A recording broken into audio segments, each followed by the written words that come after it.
ఒక పాపిష్టోడు, ఒక రోసేసినోడు, ఒక పనికిమాలినోడు, ఊరంతా ఊసిన ఒక గిద్దడు కూడా కానోడు ఒకడు ఉన్నాడు ఒక ఊర్లో. అర్థంగా మా ఊళ్ళో కూడా చూసుకుంటున్నారా? ఊరంతా ఊసిన గిద్దడవదు, ఆడికి లెక్క కూడా చేయడు. ఊపించుకున్నాడు ఒకడు ఉన్నాడు, పనికిమాలిన భ్రష్టుడు. ఊరందరూ తెలిసిడు పాపిష్టెదవని. ఆడొకరోజు ఒక పరిసయ్యుడు ప్రార్థనకి వెళ్తుంటే బైబిల్ పట్టుకొని, అన్నావు నేను కూడా రావచ్చా అన్నాడు. అసలు రాడు, అడిగి అసలు చర్చికి రాడు. కిందక మీదకు చూశాడు ఆ భక్తుడు. చూసి, నీ బోటి ఎదవలు కూడా మందిరానికా? నువ్వు వెళ్ళా తాగి పడిపోక ఎదవ నువ్వు అన్నట్టు చూశారులే సంబడం. నీ బోటి ఎదవలు వస్తే మందిరానికి ఇక దేవుడికి ఏమైనా నిలువ ఉంటుందంటరా అని, ఏందమ్మా నువ్వు వచ్చేదని వెళ్ళిపోయాడు. వెళ్ళిపోయి గర్భగుడిలో మోకరించి ప్రార్థన చేస్తున్నాడు. కీడి ఎట్లా దారి కనుక్కున్నాడు. అసలు ఎప్పుడు వెళ్ళడో, ఎప్పుడు సారాయి కొట్టుకెళ్తాడు, ఎప్పుడు పనికి మాలిన అమ్మాయిలు అమ్మడి తిరుగుతుంటాడు, పేకాటకి ఎక్కడెక్కడ ఆడతారని చూసుకుంటూ వెళ్తాడు, ఎక్కడ బెట్టింగులు అక్కడికి వెళ్తాడు. పాపిష్టోడు, ఆడి పేరే పాపిష్టోడు. అర్థమవుతుందండి? ఆడు ఎందుకనో ఆ రోజు వాడు బుద్ధి మార్చుకొని చర్చికి వెళ్ళాలనుకున్నాడు. వెళ్ళిన వెంటనే ఆయనేమో లోపల ప్రార్థన చేసుకుంటుంటే, ఎప్పుడైతే ఆ ఆవరణములో అడుగు పెట్టాడో, ఆవరణములో అడుగు పెట్టిన వెంటనే తన మనస్సాక్షి చెబుతుంది అతను ఎవడో.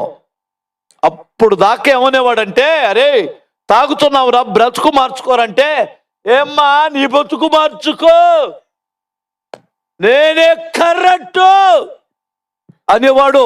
ఎవడ మాట ఇనోడు కాదు.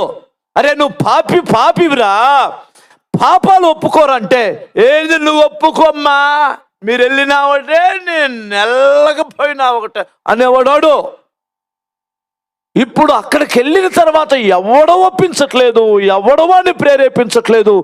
ఆకాశం వైపు చూసి తన కన్నీళ్లు ఏరులై కారుతున్నాయి చెంపలమ్మటి. ఏం ప్రార్థన చేస్తున్నాడా ఈడని అక్కడున్న ఒకతను విన్నాడు. స్తోత్రం చెప్పాలి. ఏమని ప్రార్థన చేస్తాడంటే, దేవుడితో మొట్టమొదటిసారిగా ఒక మాట మాట్లాడుతున్నాడు. దేవా,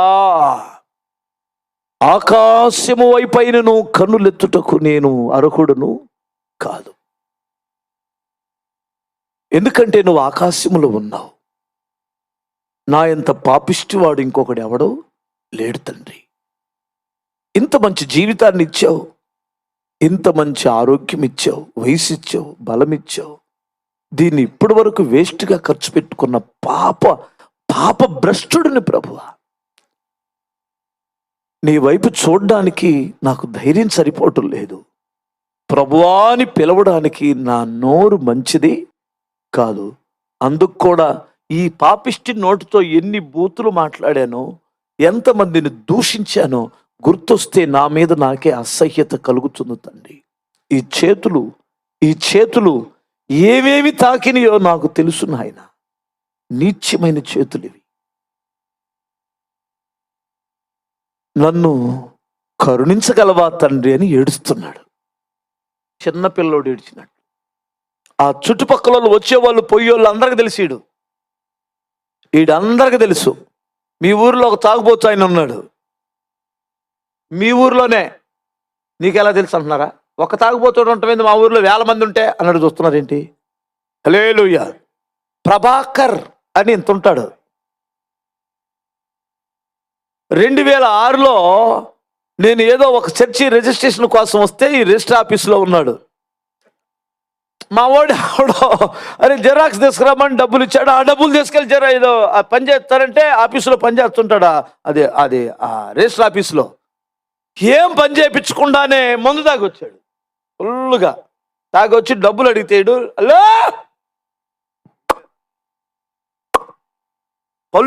పళ్ళు కూడా కొరడు కదా, అబ్బా సంపేస్తా అంటున్నాడు. ఎంత ఉన్నాడు మీకు తెలిసే ఉంటుందే. ఒకడు 6 అడుగులోడి దగ్గర డబ్బులు తీసుకున్నాడు. ఆ డబ్బులు ఇమ్మంటే అంటున్నాడు ఆడిని. అయ్య బాబోయ్, అప్పుడు దాకేమో పని చేపిస్తాడు, తాగొచ్చా పని చేయి, మీ ఊరోడే.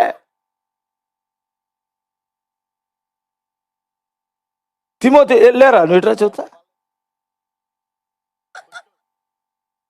ఇదిగోండి, ఈడు ఎంత ఎత్తున్నాడు, ఈ బల్ల ఎంత ఎత్తుంది. ఈ బల్ల ఎత్తున్నాడు అంటున్నాడు. మేము నవ్వలాగా చస్తున్నాం, డబ్బులు తీసుకొని పని చేయకుండా తాగొచ్చి ఏంద్రా మోక చెయ్యి ఎట్లా అంటే కూడా గోడ దగ్గరికి రావట్లా. మొన్న మధ్య దొరికి ఎక్కడో కనిపించాడు. ఏయ్ ఏంటి మారావా అన్నాను. మారానండి నేను అన్నాడు.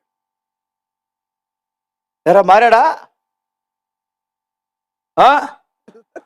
మందు మానాడా? ధైర్యం చెప్ప. అరే నాకు కనిపించాడు రా, స్తోత్రం చెప్పాలి.